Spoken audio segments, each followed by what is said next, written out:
Good evening, everyone from Scotland, and it's for the the YouTube channel which I've had for a while, called Embrace Stuttering. Haven't done any interviews in a long time, and this feels feels very different. But luckily, I've got an excellent guest, Paul Brocklehurst. Hi. Uh, um, Hi, Paul. I think we've been trying to arrange this for maybe 9, 10 months now. Yes, Yeah. yes, it's been a while. Well, yeah. Um, Paul Brocklehurst does not need any introduction, but I would like to say just a few words about Paul. So Paul began stuttering at the age of 3 and had ongoing speech therapy throughout childhood. He finally got his stuttering under control in his early 40s, after which he went on to study speech therapy and psycholinguistics, and finally completed his PhD researching the relationship between speech errors, perfectionism, and stammering. Paul is also a published author and director of the Stammering Self-Empowerment Program, which offers a free online course for people who stammer. Paul, welcome. Um, and and and I would like to first of all say that I would like to thank you for speaking with me on Zoom. I really appreciate it. Well, thank you for inviting me. I appreciate that too. I, I think we have had a brief off the record chat that we want to talk about mindfulness, and Okay. that's it's certainly one of the things I want to talk about. But if we talk about other things, about your other methods, your various methodologies, that would also be welcome. Um, to me, mindfulness I think is very important because if we can slow our brains down, our brain waves down, we can actually think about what we're thinking and what's going through our heads, and we can easily root out any negativity. Is that your understanding of mindfulness, or Uh, am I, yeah, am I way off track? I it's one of these strange things. I mean, I've been practicing mindfulness on and off for best part of 40 years now, possibly longer. Um, and I've often asked myself, what is it? Which might sound a bit strange because if one spends a lot of time apparently practicing it, you would expect that it should be quite clear what it is. Um, and the idea of what it is in my head is still a little bit woolly, really. And I'm very conscious that different people have different ideas. For me,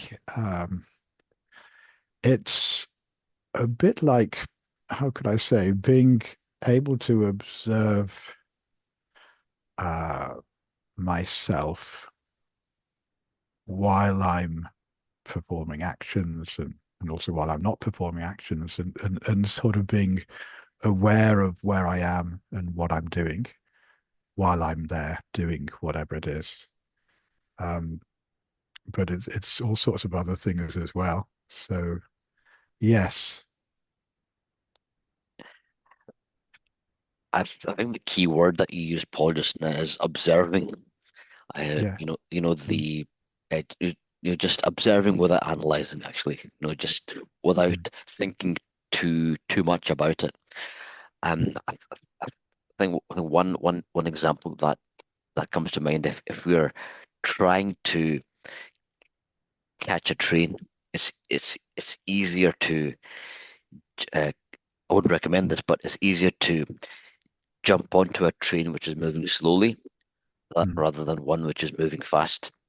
mm, So if we can really slow down our brain waves, from I think the various brain states are there's alpha state, and which is pretty good actually. But m- most people are on a beta state of mm, mind, which is mm, really fast. no stressed, etc.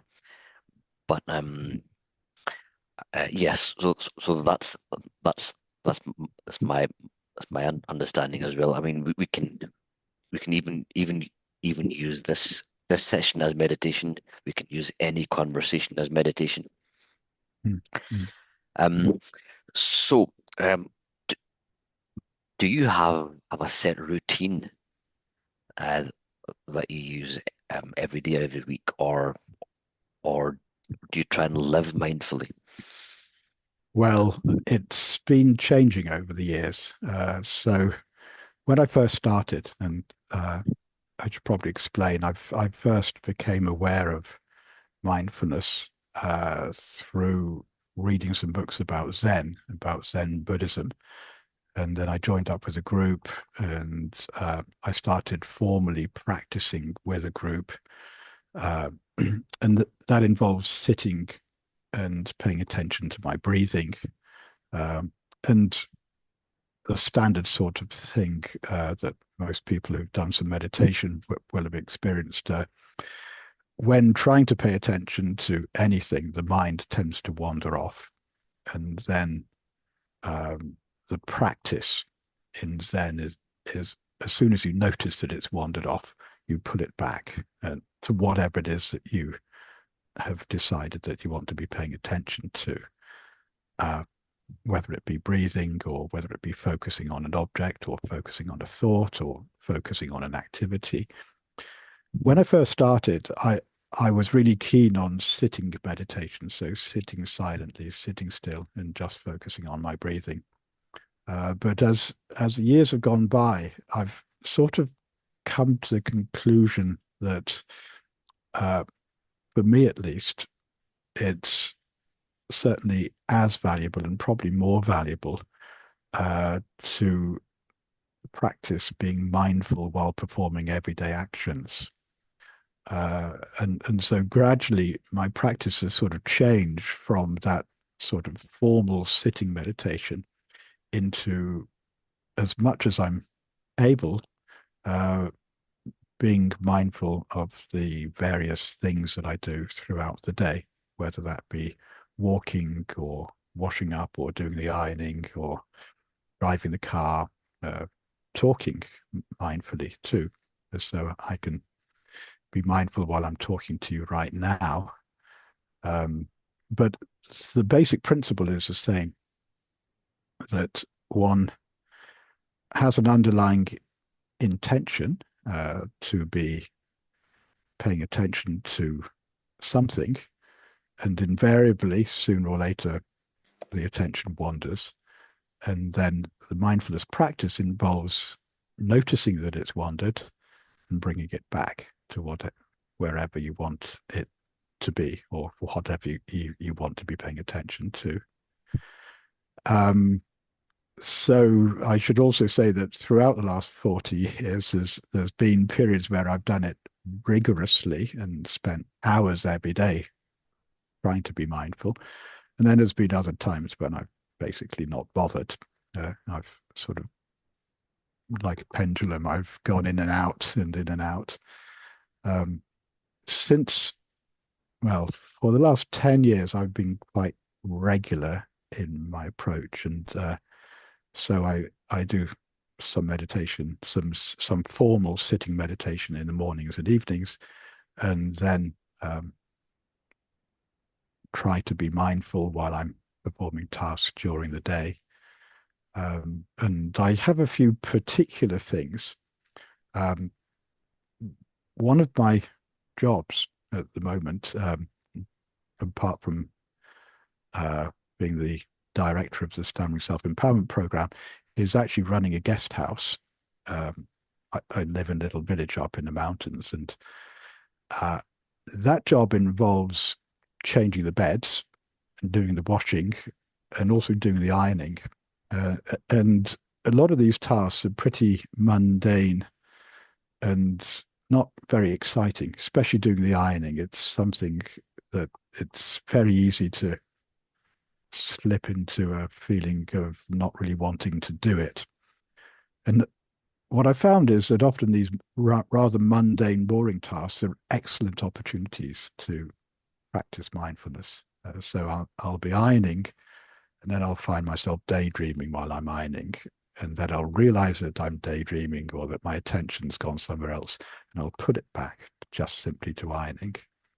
And and so in doing that, this rather uninteresting task actually becomes a practice, which helps me with my mindfulness.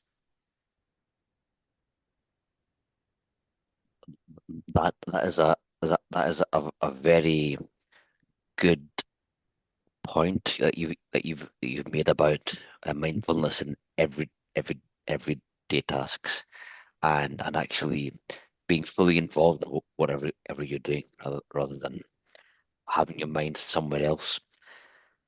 Um, and I have experienced this myself as well. Just if I'm ever running late for work and I'm very stressed, I feel exhausted even before I reach work. And and if I do the opposite, if I'm relaxed, leave home at a good time, and I'm just completely present on my way to work, I'm so rejuvenated, etc. I just want to quickly welcome Brian. I think he's here. Hi, Brian. Yes, I see you've arrived. Yeah, okay, he's on mute just now. Thanks. Yes. Hello guys. Yeah, well, I mean, like I am here, Yeah, but I will have my camera off, but I am here. absolutely fine. Absolutely fine. Um, Paul, do do you feel that meditation has an impact um on your overall stress levels? Um, I hope so. It's one of those things because obviously throughout my life, my stress levels have varied. Um, and I've arrived at where I'm at. And who knows how I would have been if I'd not done meditation. Uh, my intuition is that it's helped me a lot and it's actually transformed my life. But who knows? Because without having the ability to compare it with living my life without having done it, then it would not be possible. It's not really possible to say for sure. One thing I can say though, uh, for sure, is that when I first started practicing mindfulness, everything seemed to get worse rather than better, which was quite a surprise to me, because I'd, after having read some books, I mean, back in those days, this was 1970s. It was not really described as mindfulness, but more meditation practice and things like that. Um, Having read some books, I was sort of expecting that after starting a practice, mindfulness practice, and keeping it up probably for a few weeks, a few months, that everything should get better in my life, and my stress level should go down, my stuttering should get less, and all of that. And actually, uh, for the first months, or even more than a year, the opposite seemed to happen. I, I seemed to be more anxious, more stressed than ever. My stuttering was more severe than it had been or seemed to be. And I could quite easily have given up, I think. But I so I joined a group. This was actually in Rochester in the United States. Um, and when I realized that things were not going the way I'd expected, I had a chat with one of the senior monks there, and I explained, I said things don't seem to be going the way I expect. And what he said is that, well, it's it's quite a common occurrence that from a subjective perspective, you feel like you're less mindful and that you're more out of control and everything else. But what could be happening is that you're actually becoming more aware of how not mindful you've always been. Um, and that increased awareness first manifests maybe as not not feeling or not experiencing uh, the changes in you or in the direction you expect. Not sure if that makes sense. Does it make sense? Um, Yeah, it so does make sense. Yeah. so yeah, it the lesson I learned from that is um, if you're thinking of taking up mindfulness, um, don't expect instant benefits from it, or don't expect to instantly feel less stressed and more in control. You may feel the opposite, and actually, having now over the years got to know lots and lots of people who've started practicing mindfulness, and some of them have continued, some of them have stopped. One thing I've also noticed is that it's often the people who, when they first start practicing it, they get a sort of I don't know, that everything falls into place really well, and they feel really good, and it seems to be um, almost too good to be true. And and then what sometimes happens a bit further down the line is it all falls apart, and then they go through a period it of feeling uh, more out of control and more stressed maybe. Um, and a lot of people give up at that point.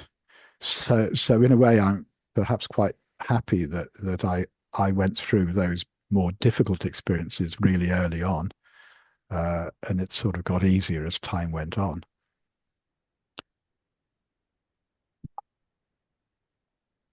I think when you try anything new, the there's a tendency to get worse before you get better anyway. So meditation is perhaps not much different from that. Do you think that it would help if someone went into anything, mindfulness or whatever, with zero expectations and Uh, just enjoying it for the sake of doing it? well, that would be ideal. Yes, that's not how I went into it. Um, I was full of expectations, and I think that was part of the problem. Actually, that I I mean, not talking, but having read a lot of things that have been said and written by people who've um, done mindfulness practice over a long period of time. Um, in response to the question, well, why would you want to do mindfulness, or why would you go down that route? Uh, Often the answer eventually is, well, why not? It's what else are you going to do? Um, it's it's a nice way to be. Uh, it's a worthwhile experience in itself.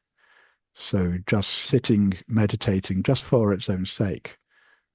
In Zen, they often talk about sitting quietly, doing nothing. There's a phrase, sitting quietly, doing nothing. Um, Spring comes and the grass turns green. Um, and I think that sums up an ideal approach to mindfulness, really, that if you have no expectations, things will tend to fall into place. Um, but of course, one one has expectations, and you can't make the expectations disappear just like that. Uh, so the reality is often one starts by knocking one's head against a brick wall a bit.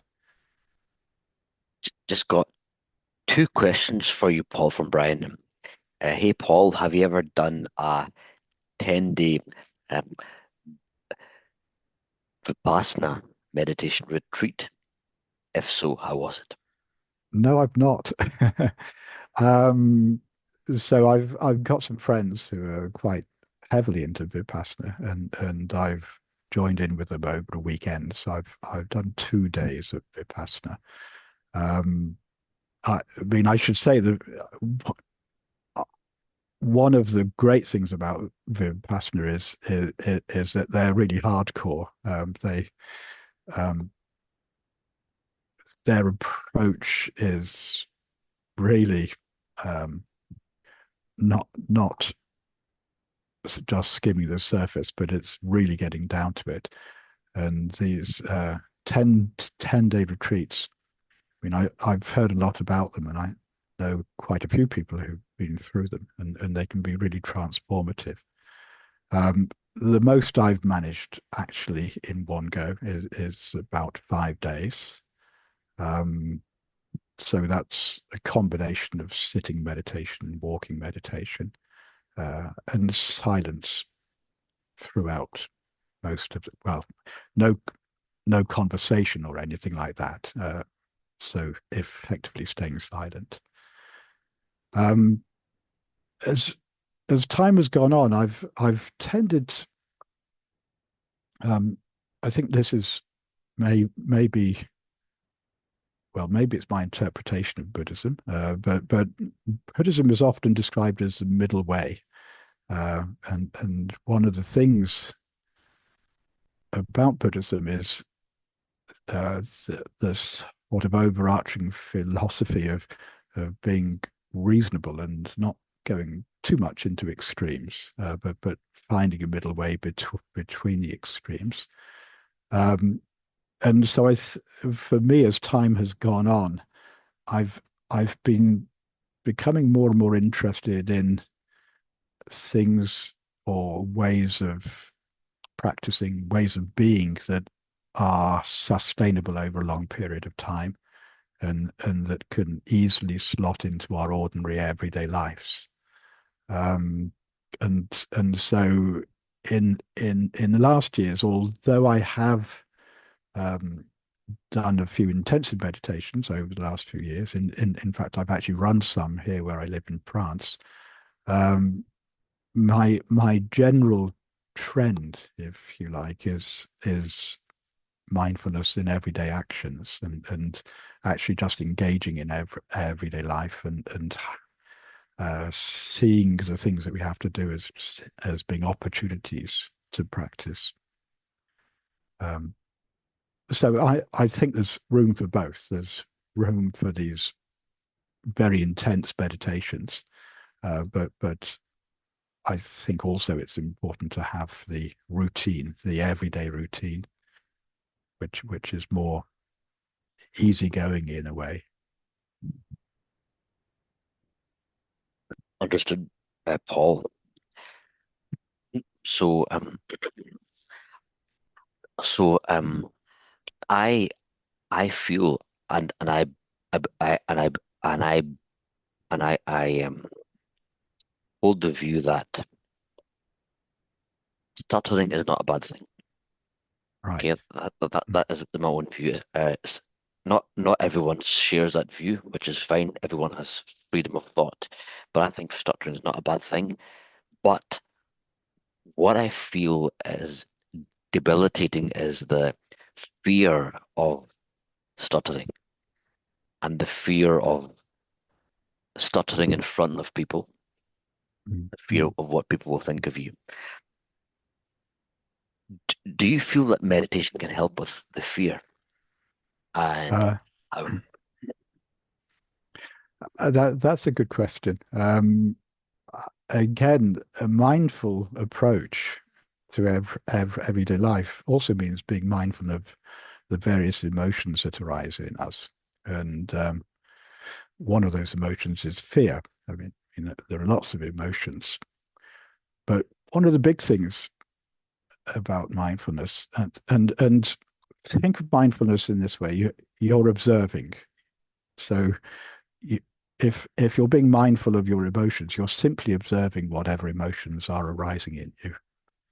Uh, and the more strongly, the more intensely you observe, the less prone you will be to making value judgments about what you're observing.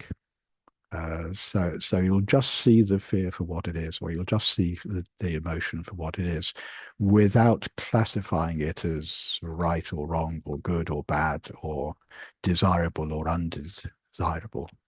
Um, so I think the more mindful one can be towards one's emotions, the more you see them as simply movements of energy. Yeah, this term emotion is quite a good term in a way, because it is a sort of movement of energy. Uh, and I feel also that in our culture, and probably all cultures, there's a cultural tendency to evaluate different emotions in different ways. In the West, maybe we have a tendency to think of bliss and love as positive emotions, and fear maybe as a negative emotion. Anger, some people think it's positive, some people think it's negative.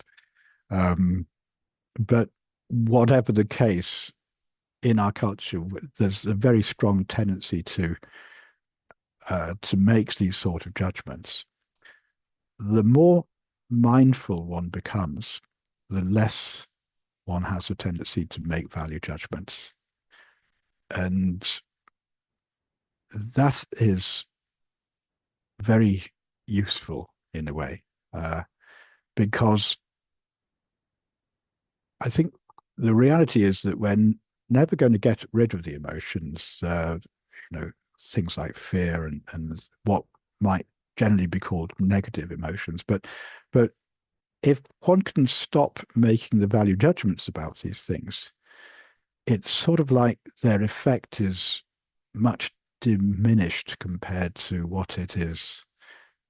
So just to give an example, one could experience fear, but then if you evaluate fear negatively, you're very likely to become afraid of fear. And so you end up having a sort of double experience of fear, because you're afraid, and then you're afraid of becoming afraid.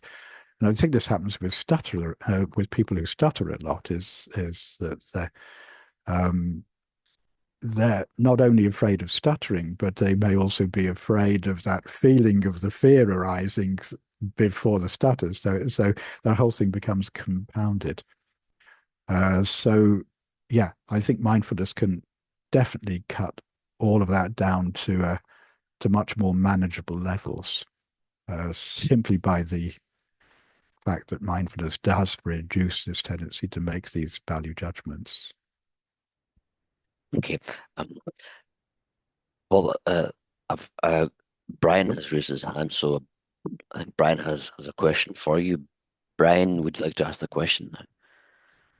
Yeah, please. To say, that everything that you shared about the mindfulness part when we are speaking and so, this is something that I've been trying for a few months, but I feel that I was thinking more about, more like observing my own speech, the breathing, how much, Mm, how my throat was feeling, and I mm, wasn't looking as much to my emotions.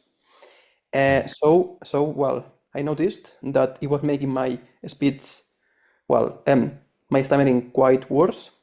mm, So I stopped, like doing that. mm, But I feel that I will try, well, next time when I use this mindfulness approach when I am speaking, to like observe more, to focus on my emotions and what I am thinking, rather than my body. So my question is, do you feel that approaches like ACT, like acceptance and commitment therapy, could mm. help us in this way? Well, certainly, yes. Yeah. So ACT is very much, it's quite uh, closely related to the sort of mindfulness practice that is taught in Buddhism, which is the background that I come from. So certainly yes. Um, this whole question about what to pay attention to. I mean, as a person who stutters, uh, at the time of speaking to people. It was a question in my mind, well, what should I be trying to be mindful of while I'm speaking? If I'm trying to speak mindfully, that is. One thing that had a huge impact upon me, if I go back, I must have been 18 or 19 years old, and my dad heard about this device that had been developed up in Edinburgh by a doctor and his wife. His wife was a speech therapist. This device called the Edinburgh Masker, which maybe you've heard of. And so I went up to Edinburgh to try this thing out. And just in case any of you are not aware of what this Edinburgh Masker involved, there was a noise generating box which fed noise into your ears. There was a little voice activated switch which activated the noise whenever the person started to speak. So what that meant is that when wearing this device, suddenly the noise activating switch would activate the noise, which would stop you being able to hear your own voice. When I tried this thing out, and at the time I had a very severe stutter. I stuttered on every word. It was really a big obstacle to communication. I'd never tried anything like this before. I put this thing on, and I stopped stammering. It was just really strange. And but when I took it back off again, I started stammering just as bad as ever. I mean, it only worked when I couldn't hear my voice.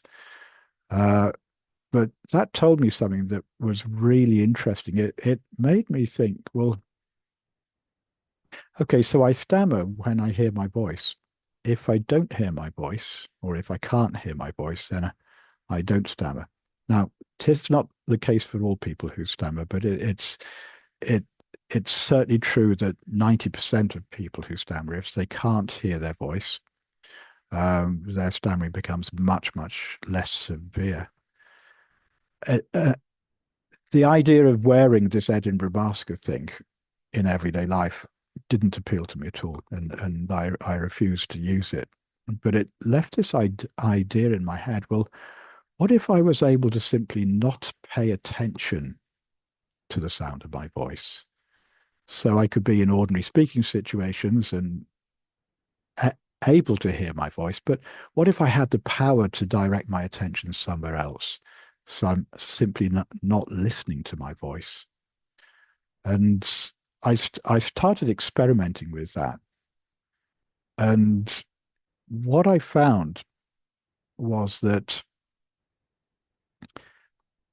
if I was able to not listen to my voice, and if I was able also to not focus on the feelings in my body while I was trying to speak, then I tended not to stammer very much. But as soon as my attention started to get focused on what my voice sounded like, or what I sounded like when I was trying to speak, and my attention was focused on how it felt, the feelings of muscle tension, the feelings of anxiety, fear, or whatever.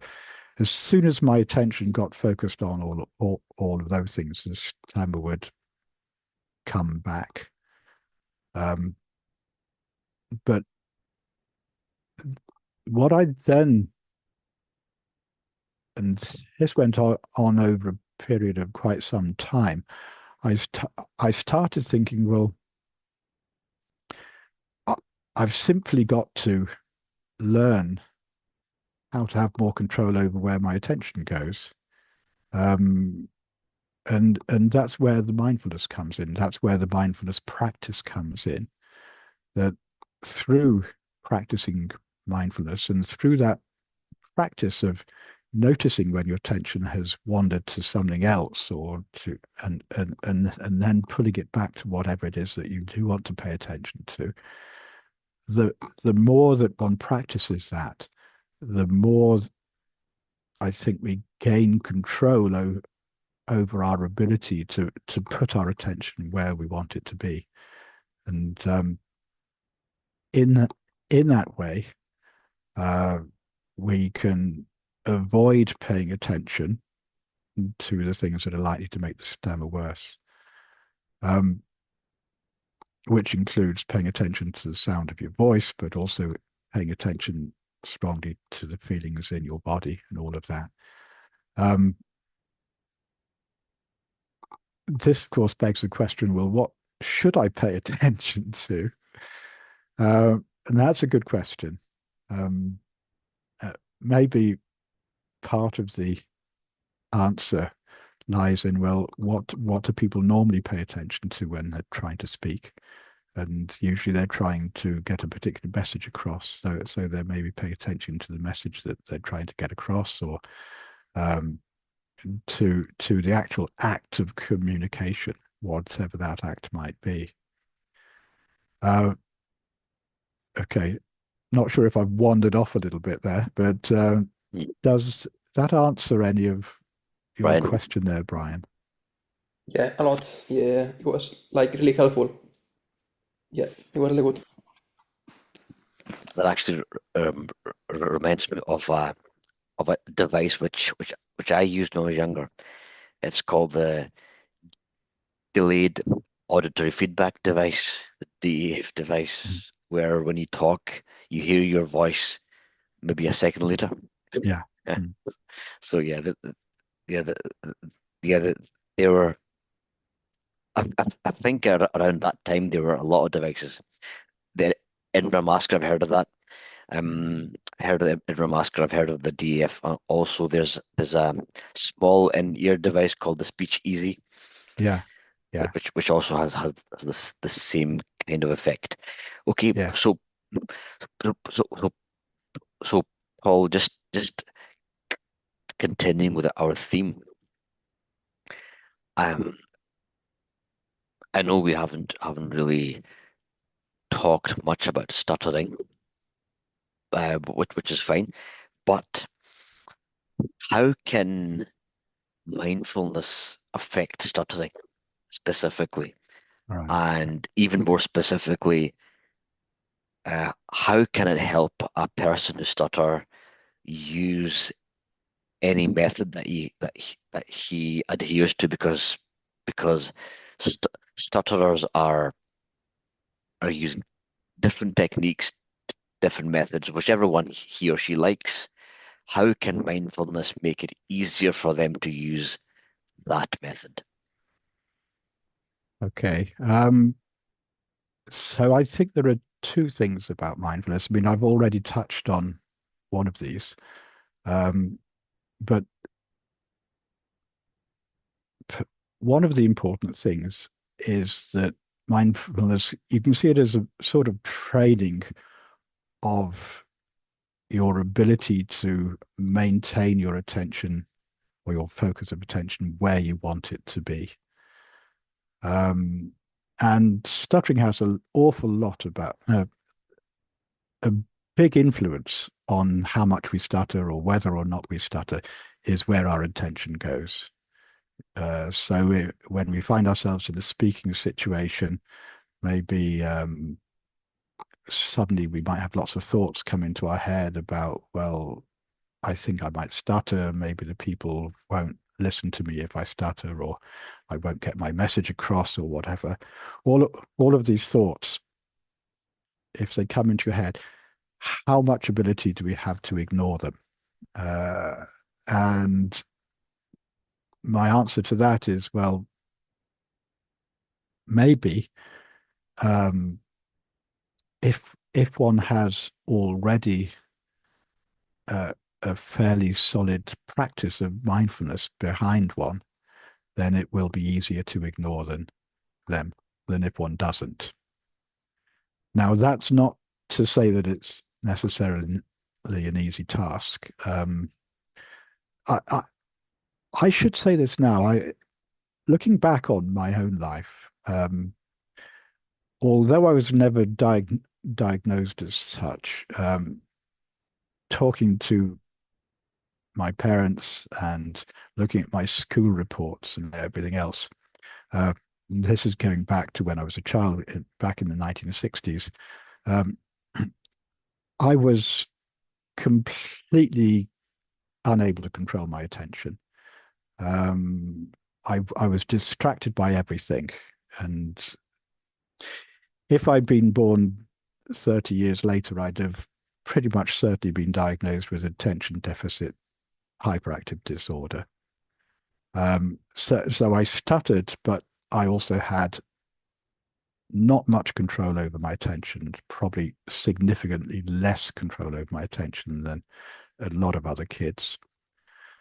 Um, that when I look back on this, I've been back for the for the first 20 or so years of my life. I had no idea of this. Um, as a child, I was just a naughty, crazy child. But looking back now, I can see how the practice of meditation, in a way, I mean, it's not easy to practice meditation when you have a sort of attention like mine that keeps wandering off. But I think that discipline has really helped me to get that ADHD, whatever it is, better under control and to get more control over where my attention goes and to help me not to listen to the sound of my own voice and to help me not to pay attention to all those thoughts of I'm not speaking well enough or people are going to get frustrated with me or whatever. So that's one thing. Helping to strengthen my ability to focus my attention in directions that are going to be useful to successful communication. The other way that mindfulness can help with stammering is, and this is what I touched on earlier, the more one focuses attention, the more one focuses one's attention on things, the less one has a tendency to judge. That is, the less one has a tendency to think this is good, this is bad, I'm not doing well enough, or whatever. And so, again, huge problem with stuttering is not so much the stuttering itself, but it's the value judgments that we make about it. You know, that this idea that we so easily get caught up in that stuttering is bad, stuttering is wrong. Uh, if I stutter, I'm messing up. All of these things, you know, these are basically negative value judgments about stuttering. Asan, you said right at the beginning of our chat about how you have come to view stuttering as not a bad thing. And I also view it in the same way. I mean, I have learnt not to fall into that trap of making value judgments. Uh, it is what it is. It's neither good nor bad. It just is what it is. The more one practices mindfulness, the more one develops this tendency to accept things simply as they are without the judgments. And the fewer the judgments, the less the tendency for the things that one is making negative judgments about to be disturbing. And so the less of those disturbing emotions, the less fear, the less anxiety, and all of that that are likely to arise. So yeah, there's two Yeah, ways in which mindfulness can help with stuttering. uh, yes, that makes absolute sense. Um, and and when I said I don't view stuttering as bad, I um I, what am I trying to say here? What am I trying to say here? That a lot of a lot of people who stutter have it in their heads. Because I've spoken to quite a few that stuttering is something they want to get rid of, mm, and they need to stop. But of course, the more we try and stop something, um, the more we perpetuate it, mm, mm, mm, and which in itself means if we view stuttering as neutral, um, okay, I need to explain this because I don't think I'm explaining it too well. So what I'm trying to say is that if we view stuttering as neutral, I'm not saying this as an absolute truth of this. I'm saying this as my own experience and my own viewpoint on what benefits me. If we view stuttering as neutral for this intention that if I view it as neutral, um, you know, it'll be less, which actually means that I think it's bad. Does that make sense? Yeah. So, so this is mm, why I explicitly called my channel Embrace Stuttering. Don't right. accept it, embrace it. So Mm, embrace it as if you chose to have it. mm, So mm, so I try and cultivate a mindset uh of I am where I am because I chose to be here. mm. And Uh, in that way I try and counteract the whole thing with if I try and view it as neutral as to stop it, which is actually a trick of the mind, isn't it? Am I making myself yeah, clear. clear? Yes, yeah, Yeah. yeah, yeah, yes. Mm, I mean, I think there are many ways mm, to lessen this tendency to make these negative value judgments.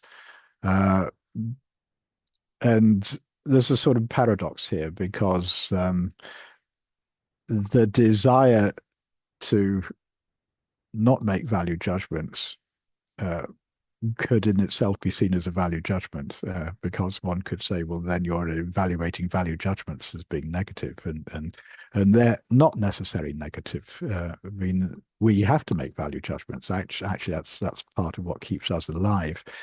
But again, from a Buddhistic perspective, from a mindfulness perspective, it's a matter of not going to extremes.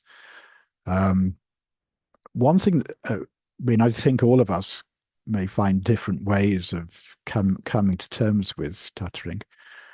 One thing that's been of real interest to me is a question that has been at the back of my mind for many years is well, two people who don't stutter, do they stutter occasionally? Just sometimes. And by that, what I mean is, do they just occasionally experience a moment when they know exactly what they want to say and they can't get the words out? And this is something that could it would be really interesting if I was starting at university again. I'd love to research this and go out and ask lots and lots of people. But my belief, I could be wrong here, but my belief is that actually everybody has had some experiences of knowing exactly what they want to say and not being able to get the words out. However, for the vast majority of people in that situation, they, I mean, for a start, for most people, it probably doesn't happen all that often. But when it does happen, it tends to happen at times when it's probably quite good that they don't get the words out. Um, and often as that moment has passed, they then look back and they think, oh, well, thank God I didn't say that, because maybe I'd have got into trouble if I had. And over the years, I've come to perceive stuttering is actually a, a normal part of speech. It's like we have a protective mechanism inside us that works in a sort of unconscious way, and it regulates when we're able to say things and whether we're able to say things. So it regulates, which thoughts stay inside our heads and don't get expressed, and which thoughts we do express. And for most people, this regulatory mechanism functions very well. It helps them. It helps them to keep out of trouble, and it helps them to maximize their communicative ability, really. And because it helps them, they never perceive those moments of not getting their words out as wrong or bad. They actually they learn to live with those experiences and use them to their advantage.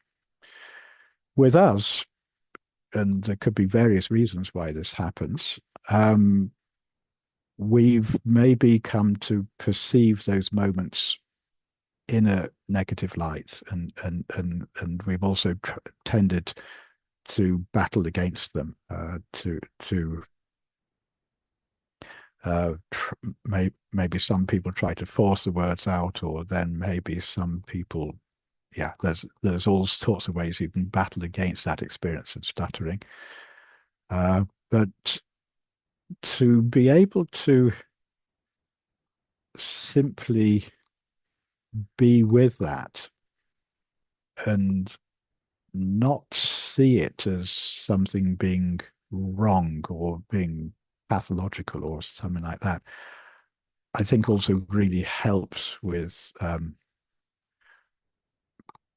being being able to stay calm, basically, and not get into this sort of vicious circle where we stutter because we're trying not to stutter, which I'm sure most of us are aware of, that sort of vicious circle that one can fall into.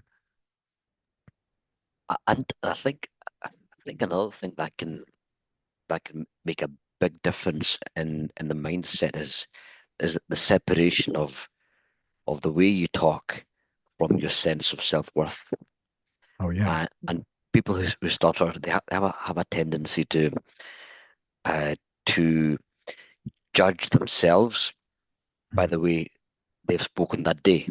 So if they've had stuttered speech or blocked speech, they would go home exhausted. Me, for example, mm, for a long time, go home exhausted and um, consider that as a reflection of their self-worth. But but perhaps in meditation, if you do it diligently and get to know yourself, mm, then you'll know, the way you walk, the way you speak, what you do for a living, or or what um or how much you earn, who your family is. That doesn't make a difference to who you are innately. mm, mm, Which is completely different. I mean, you, you know, they say when you go into meditation, you feel a kind of mm. vastness inside you, and and you feel interconnected with everything. Yeah. Yeah. And yeah, and which brings me to my next question. I want to ask you this feeling that you're very experienced in meditation, this feeling of interconnectedness with everyone, everything, Mm, and your mm, listener. Uh, mm. do you think that can help by by reducing the pressure on you to impress the listener, or being overly concerned about their their your perceived, sorry, I'm just trying to articulate my thoughts here, of your perceived thoughts about what he is thinking of you, he or she is thinking of you. I think those experiences of interconnectedness are really valuable. insofar as they're the perfect antidote to this tendency that a lot of people have, and probably all of us have had it earlier in our lives, a tendency to evaluate ourselves in terms of either what we've got or what we do. Um, and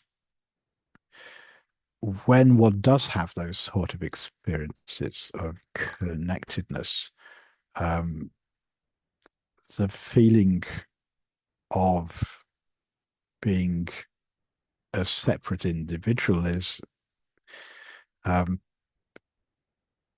yeah, I'm not sure what I'm going to say here, but it becomes less, and so the feeling of separation from the person that you're trying to talk to also becomes a lot less. I I think this is absolutely fundamental, really, whether you stutter or not. That to be able to go beyond this tendency to evaluate ourselves. uh, well, there are several things that are very common in our culture. People evaluate themselves according to their physical body, whether they're attractive or unattractive, or they evaluate themselves according to how the things they've got. If they're rich, they've got lots of things, lots of money, or if they're poor, they haven't. But a more subtle sort of evaluation is a lot of people evaluate themselves according to how well they perform certain actions. And that may be how well they can dance, or how well they can drive, or how well they can speak. Yeah, all sorts of things like this. And I think really to go beyond all of these anxieties associated with stuttering, but also speech anxieties in general, it's essential to go beyond this tendency to evaluate yourself according to how well you speak. But to be able to do that, I think one has to be able to step outside of the prevalent culture that we exist, that we are immersed in, because our culture is a culture where people do largely evaluate people by how well they speak. I mean, it's a very superficial culture that we live in, I think, and that's not always easily done. I mean, it gets easier as you get older, I think. Certainly for me, it's got easier as I've got older, and I'm no no longer so influenced by the cultural mores. Uh, but meditation is a practice that certainly helps with that, and helps to uh, ground one with a solid sense of self-esteem that is not affected by one's performance. Yeah, that's absolutely essential. But that's something that's essential whether or not one stutters. Yeah, it's essential for life in general, really. Yeah, no, that's absolutely right. Yeah, well, because of our society and the culture that we live in, uh, you know, people look at people, and um, they make judgments about how they look, what they wear, how they talk. Mm. But that is true. Yes, that that is true. Yes or no. We don't know that. We haven't been in anyone's heads to know what they're thinking. But um, what I would what I would s- um s- what I would suggest is quite important, is um is what is quite important. I've forgotten what I was going to say is important, but um, yeah. Coming back to what I was saying, I would say it's really important to not be concerned about what other people think, actually. Mm, mm, mm, Yeah. mm, Um, because one thing that we have is choice. mm, We can choose option A, which is to think that, um, people are gonna look at me and see how I talk, and mm, they're gonna think that I'm this kind of a person, I'm lower intelligence, etc. You can hold that belief, or you can go on the other option and you can think, this is how I talk, uh, and and people will have to accept that, which is which I'm what I'm saying is it's a choice that we have. mm. If we make the first ch choice, that can cripple us. If we make the second choice, we're at least we're given ourselves a chance, at least. I think Yeah. like there's a developmental aspect to this too. I mean, if Mm, if if you look at how children grow up, they it's a sort of childish way of evaluating yourself by what you've got, yeah, or what you look like, what you sound like. Um, I think then somewhat less childish is to evaluate yourself by your performance, but still, that's uh, the problem with evaluating yourself according to your performance is that you can't always guarantee that you'll perform well, uh, and so it's very unstable. That to me, the the thing that has really helped me is I've and this is going back a long time now, but I started asking myself, well, um, is there anything inside me that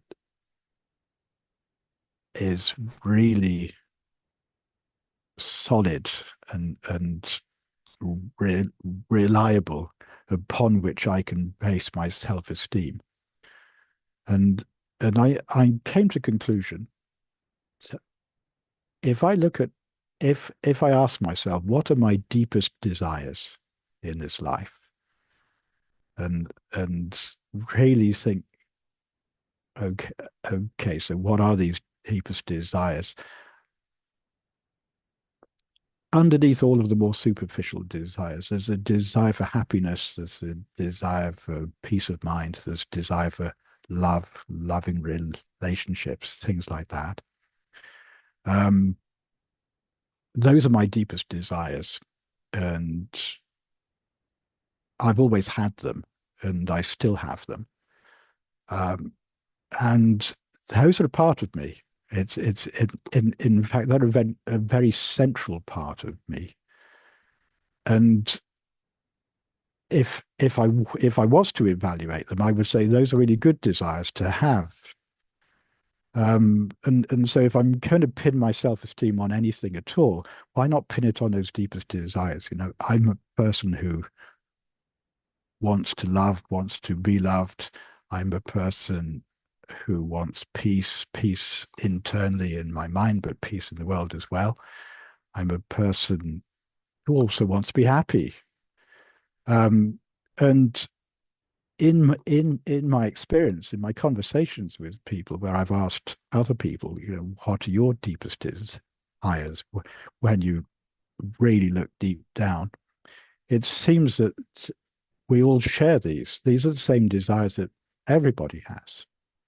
Sometimes they get covered over by frustrations and feelings of injustice and things like that, but deep down, they're still there. And so another aspect of meditation or of mindfulness that I think can be really valuable is its ability to increase our awareness of those deepest desires. Then when it comes to communicating with people, when it comes to talking with other people, uh, one of the practices, and this was a somewhat different sort of meditation or mindfulness practice that I've had for many years, is um, when I've got a person in front of me, I remind myself this is a person with the same deepest desires as myself. This is a person who also wants the same things deep, deep down. And if I can keep that awareness of the person that I'm speaking to and also of myself, then a lot of these fears just melt away. It the whole process of communication becomes a lot easier. Um, and so I think again that that's a way in which as a mindfulness practice, if you call it that, can be really valuable to helping people with communication, with successful communication. I'm not saying it's always easy, but yeah. Yes, I think that is a very good way of looking at things, about looking at your deepest desires, your innate sense of self-worth, um, and and um, and of course, if you go really deep into meditation or or mindfulness, the end state is having no desires, isn't it? Having no desires and dropping attachment to absolutely everything. But I don't know, but perhaps that state of mind is a myth. Um, I don't know. I don't know. Um, yeah, we all want to be loved. We all want to be happy to an extent. Um, There's a but uh, paradox yeah, when you start looking at the end states. I mean, one may have this idea that yeah, to be free of all attachments would be perfect, but then you can become attached to that idea. So that in itself is an attachment. So um, I I personally um, have a slightly different belief, I suppose, to some of the better known Buddhist beliefs, and one and the belief I have is that actually um, nothing is really permanent, and so that whatever progress we make, um, there's always another stage that comes after that, and there's not any end to our development, and that actually where that nothing is fundamentally any better than what we've already got. That just here now as we are is as good as it gets. It'll change and it'll keep changing, and different experiences will come, different emotions will come. There will be times in our life when we experience happiness, we experience peace, we experience love. There'll be times in our lives when all those experiences will be broken and disappear. But in a way, it's it's the contrasts, it's the experiences and then the ending of those experiences that makes those experiences so valuable in themselves, that I I see like happiness and suffering as two sides of the same coin. You can't have the one without the other. Um, and so in a way, although one tends not to want to suffer, clearly, by definition, nearly, um, it's it's also valuable. It's something that fulfills an important role. Suffering frees us from attachments as much as anything, and the attachments, when they get too strong, are the things that cause the suffering. So it sort of goes round and round. Yeah. I I I, I completely agree with that, actually. I think that that suffering can um, help us drop attachment, actually. For a couple of years, I was heavily into chasing fluency, Mm, this this mm, illusion of fluency, and and and I don't know if I can say improvements, but yeah, I was practicing fluency hard, and but I kept being dragged back. No, I can't say dragged back. I kept going back to stuttering. The stuttering wanted to come out. mm, When I pushed it down, then when it wanted to come out. And I always had this fear that the stuttering would show itself in public. And it often did show up in public in limited situations. And then about 3 years ago, I was on this stage. I had to do this introductory talk in in in front of some important people. My employers were there and politicians were there. So mm. 200 people. I did this talk, and I had a PowerPoint presentation as well. So I was on stage. I just couldn't get any word out at all. I was humiliated in front of society, completely humiliated, and I was just totally humiliated. But that period, that moment was transformative. Then I thought, forget all this fluency stuff. I'm just going to be who I am.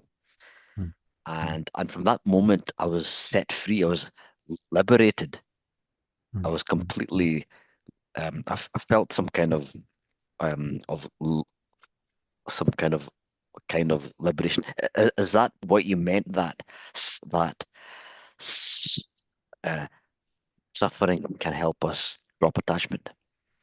Well, that helped you drop the attachment to fluency, I guess. Yeah. I mean, I have this idea that um, in terms of therapy for stuttering, um, if you look at the people for whom stuttering has finally ceased to be a problem, um, not saying this is true of all of them, but it's very often what you'll see is a long history of trying one technique and it not working, then trying something else and it not working, then they try something else and it doesn't work, or maybe things work for a bit and then they stop working. I mean, I've had lots of experiences like that, and so they may spend years and years and years experimenting and trying all sorts of different things and just experiencing failure after failure after failure. And in fact, the times you get some success and then failure are even worse in a way. They piss you off even more.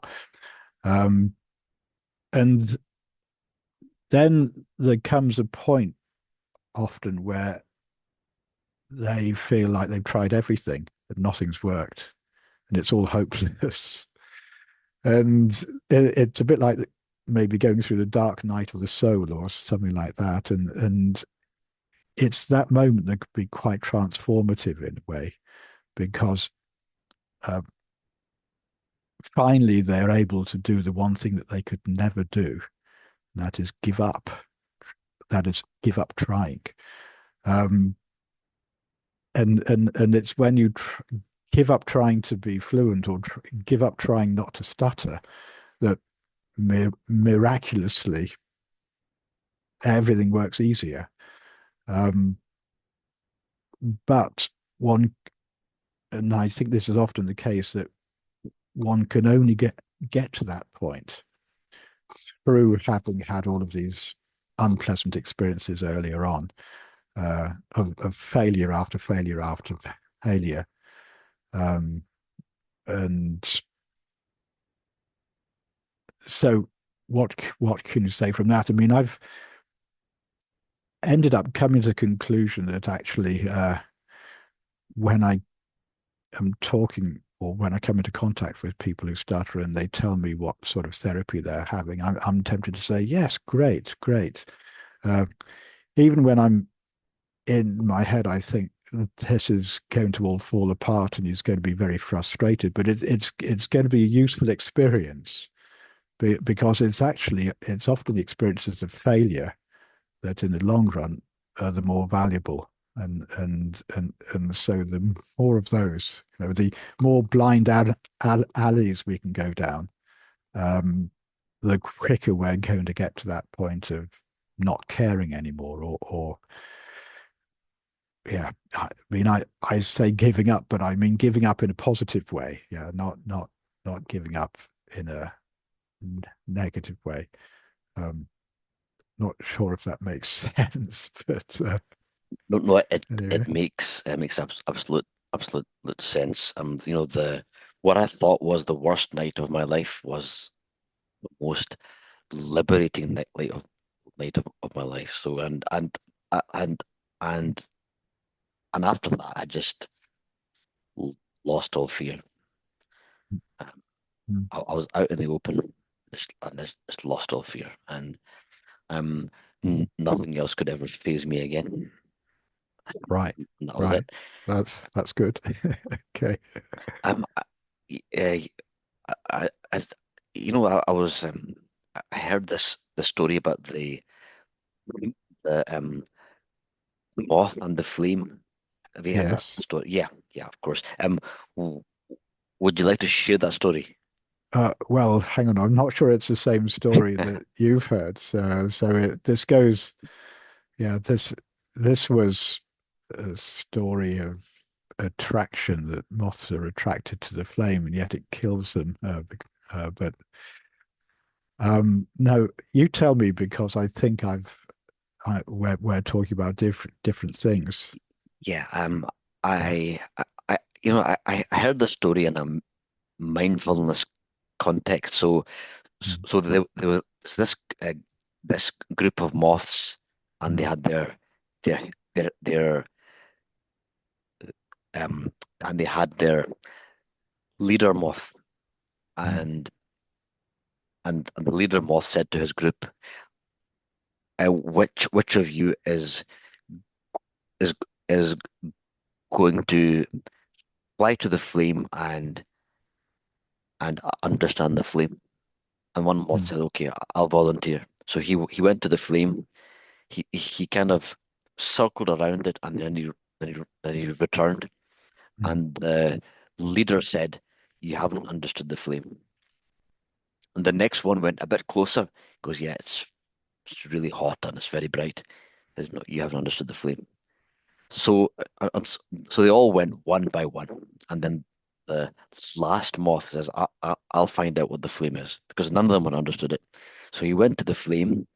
He went into the flame until he came alight. The flame right. consumed him, and he Yeah. glowed bright red, and he was in flames, and he burnt, and he was consumed by the flames. And Yeah. the leader said, "He has understood the flame." Right. Okay. So, so I think the point of the story is that you need to really understand the source of your pain and your suffering by being consumed by, by your suffering.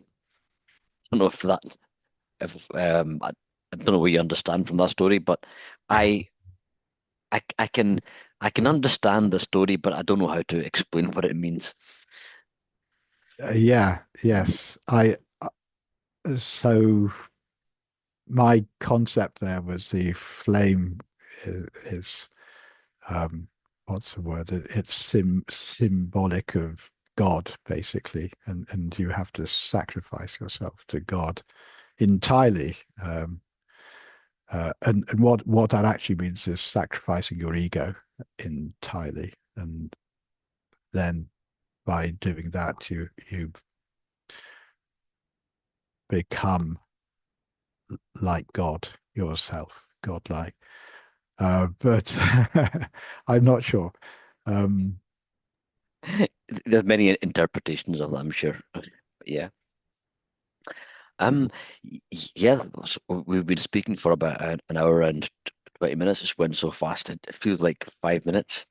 And we haven't even started talking about, your methodology and your philosophy, etc. And but we can maybe leave that for a different day. Um, okay. now that I have a subscription to the Zoom Unlimited account, we can we Okay. can we can have have some more chats. I would like to thank you for attending. It's been really really informative. Well, thank you for inviting me. It's always good to talk about these things, Mm, and to hear your perspective also yeah, is informative. yeah. It's been fun, and I hope you enjoy your weekend and and and and um and all the best. Thanks. Okay. Good evening.